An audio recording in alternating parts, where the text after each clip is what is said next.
बारे में डिस्कस करेंगे। तो ये हमारे 21 डेज स्टडी चैलेंज का डे 4 का टॉपिक भी था।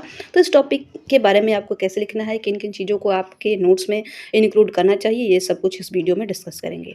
तो मंजूषा कला का इतिहास, सबसे पहले इस कला से रिलेटेड इतिहास के बारे में जानते हैं। तो मंजूषा कला अंग प्रदेश की एक प्राचीन लोक कला है। अब अंग प्रदेश कहाँ है, तो बिहार के भागलपुर शहर के नाम से जाना जाता है अंग प्रदेश को। यह कला काफ़ी समय से भागलपुर में प्रचलित है। मंजूषा कला 1931 से 48 की समय अवधि के बीच सबसे आगे आई।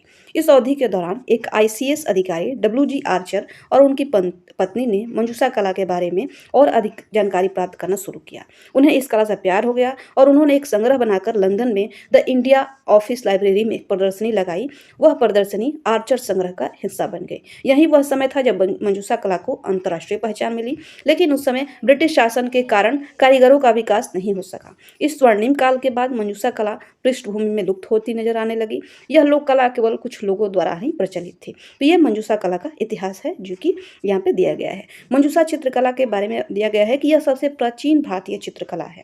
तो पहले के समय में यह कला कुंभकार और मालाकार समुदायों से संबंधित केवल 2 परिवारों द्वारा बनाई गई थी। पहले ये चित्र कुंभकार द्वारा बर्तनों पर बनाए जाते थे जिनकी पूजा की जाती थी, और मालाकारों ने वास्तविक मंजूषा बनाई और इन संरचनाओं पर मंजूषा कला चित्रित की।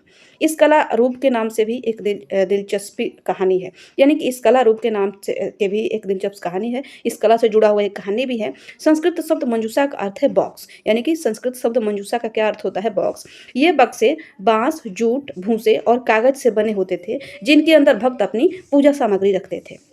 बक्सों को चित्रों से चित्रित किया गया और जो एक कहानी बताती है, और कहानी बिहुला की थी जिसने अपनी पति को देवता के प्रकोप और सांप के काटने से बचाया था, और विषहरी या मनसा की भी। तो ये एक मंजूषा का अर्थ होता है एक बॉक्स जो कि जूट, भूसा और कागज से बना होता है, और उसी में भक्त अपनी पूजा सामग्री रखते हैं और उसी को चित्रों से चित्रित किया जाता है उस बॉक्स को। एक बिहुला की कहानी प्रचलित है जिसने अपनी पति को सांप के काटने से बचाया था, देवताओं के प्रकोप से बचाया था। तो इससे एक प्राचीन कहानी भी जुड़ी हुई है।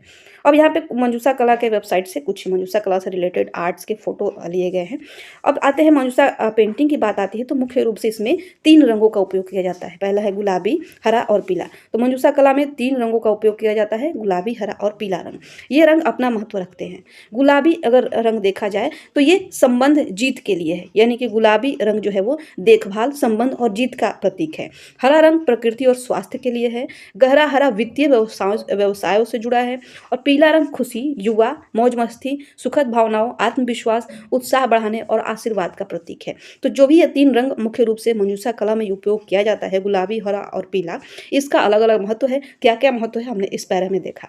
रंगों के संबंध में कला सीमा भी उतनी ही महत्वपूर्ण है। प्रत्येक मंजूषा पेंटिंग में एक या अधिक बॉर्डर अवश्य होने चाहिए, यानी कि मंजूषा पेंटिंग जो है इसमें बॉर्डर होना आवश्यक है। प्रत्येक कार्य की सीमाएं अवश्य होनी चाहिए। अर्थात बेलपत्र, जिसमें बेलपत्र के पवित्र पत्तों का प्रतीक है। हिंदू परंपरा में हम बेलपत्र के पत्तों से भगवान शिव की पूजा करते हैं। लहरिया, जिसमें नदी की लहरों का प्रतीक बनाया जाता है। इस तरह के बॉर्डर और डिजाइन सजावट में मोखा का उपयोग किया जाता है। त्रिभुज, जिसमें त्रिभुज चिन्ह की सीमाएं बनाई जाती हैं। और सर्प की लड़ी, जिसमें एक बॉर्डर पर सांप के पैटर्न बनाए गए हैं। तो जो पैटर्न है यहाँ पे ये एग्जाम्पल दिया गया है कि इस तरह के पैटर्न बॉर्डर के रूप में मंजूषा पेंटिंग बनाए जाते हैं। तो जब भी आप अपना आंसर अगर आता है क्वेश्चन मंजूषा पेंटिंग से रिलेटेड, तो इस तरह के डायग्राम आप अपने आंसर में कर सकते हैं।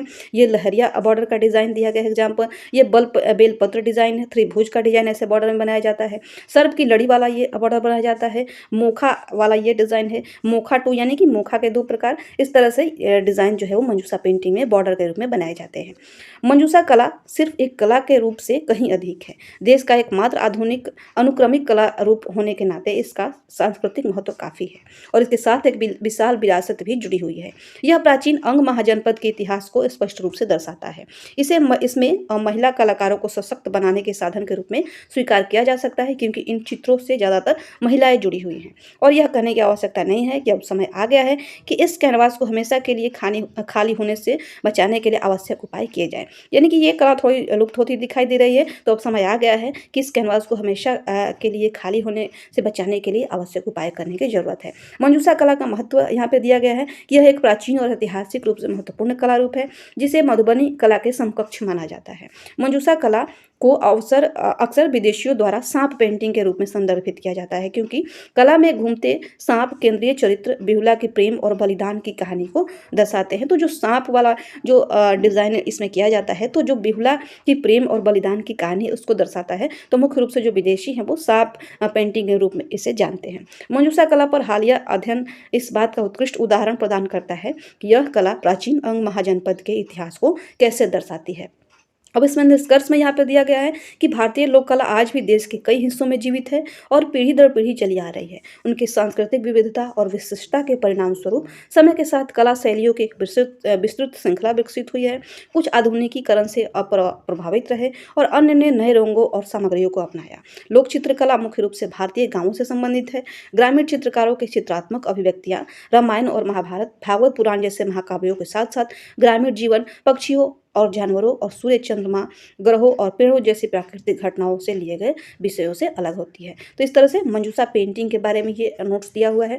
तो मुझे उम्मीद है कि आपने मंजूषा कला से संबंधित जो कल टॉपिक था उससे अपना नोट्स बनाया होगा। इस पीडीएफ है, इस वीडियो से भी अगर कुछ एक्स्ट्रा चीज़ें आपको लगे तो उसको आप अपने नोट्स में ज़रूर इंक्लूड कर लीजिए। तो आई होप कि ये वीडियो आपको पसंद आया होगा। इस वीडियो में बस इतना ही। मिलते हैं फिर किसी नेक्स्ट वीडियो में। वीडियो देखने के लिए धन्यवाद।